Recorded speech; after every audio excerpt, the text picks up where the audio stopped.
उन्होंने supreme court के निर्णय का हवाला देते हुए कहा कि समलैंगिक विवाह करना कानूनी है, लेकिन ये रास्ता आसान नहीं था। ये रिश्ता तब तक ही ठीक था जब तक समाज की नजरों से छिपा था, लेकिन जैसे ही परिवार को पता चला, परिजनों को सांप सूंघ गया। चूंकि दोनों के परिजन डोली में विदा करने के सपने देख रहे थे, लेकिन दोनों ने कुदरत के रिश्तों को खाक में मिलाकर खुद के बनाए रिश्तों को रोशन कर दिया। जो किसी की सजनी बनने वाली थी, उसी ने सजनी के रूप में साजन बनकर अपनी समलैंगिक पार्टनर की मांग में अपने नाम का सिंदूर भर दिया और दोनों हमेशा के लिए एक दूजे के हो गए। दो सहेलियों के हैरान करने वाली ये कहानी जमुई की रहने वाली निशा और लखीसराय की कोमल की है, जिसने रिश्तों की लक्ष्मण रेखा को लांघकर मोहब्बत के पन्नों पर रिश्तों की एक नई इबारत लिखी है, जिसकी चर्चा पूरे शहर में है।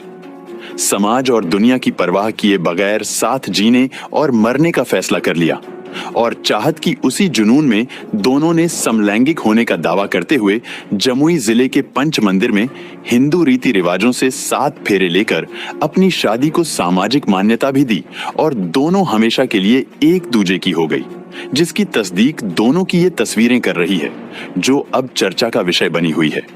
हम लोग के लिए अच्छा डिसीजन है, एक ही साथ मरना है तो एक ही साथ मरेंगे, जीना भी एक ही साथ। बस प्यार हो गया, हम दोनों को साथ रहना है, अलग होके नहीं जी पाए।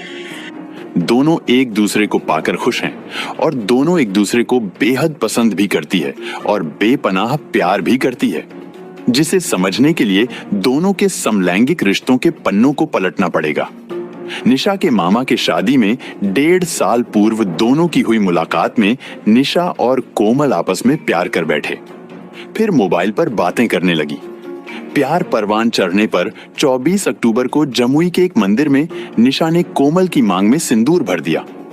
दोनों ने बताया कि 1.5 साल से दोनों के बीच प्यार है। वहीं निशा ने सुप्रीम कोर्ट के निर्णय का हवाला देते हुए कहा कि समलैंगिक विवाह कर सकते हैं, इसलिए हम दोनों ने शादी कर ली और एक साथ जीने मरने की बात कही। लक्ष्मीपुर थाना क्षेत्र के दिग्घी गांव के निशा और लखीसराय थाना क्षेत्र के गेरुआ पुरसंडा इलाके के कोमल दोनों ने साथ जीने मरने की कसम खाई और एक दूसरे से विवाह कर लिया।